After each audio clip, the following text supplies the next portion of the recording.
hello hello जी हाँ, नवयुग सरस्वती पूजा समिति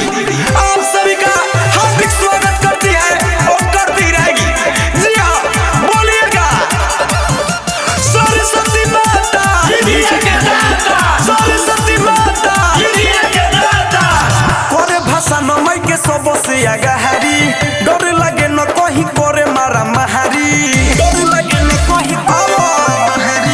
करे भाषा न मई के सबसे आगाहारी, डर लगे न कहीं करे मारा महारी, नशा में बहारे पूरा ही महतल आ दुनु अखिया के लालो ही कोइले बा, मार दम गोली केहू न बोली इहे नारा लगइले बा, यारवा हमर भाषण में मार चटकइले बा,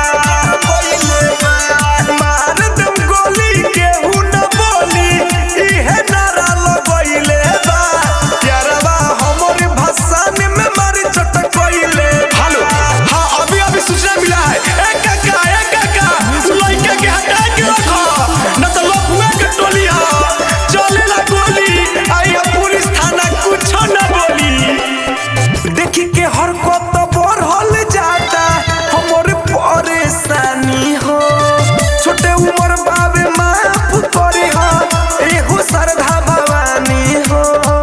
एहो श्रद्धा भवानी हो, देखी के हरकत बढ़ल जाता हमर परेशानी हो,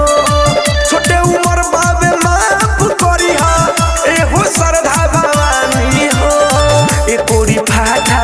एकोरी काटा आ दुनु हाथ में अपना धइले बा, मार दम गोली केहू न बोली इहे नारा लगइले बा, यारवा हमर भाषण में मार चटकइले बा, मार दम गोली केहू न बोली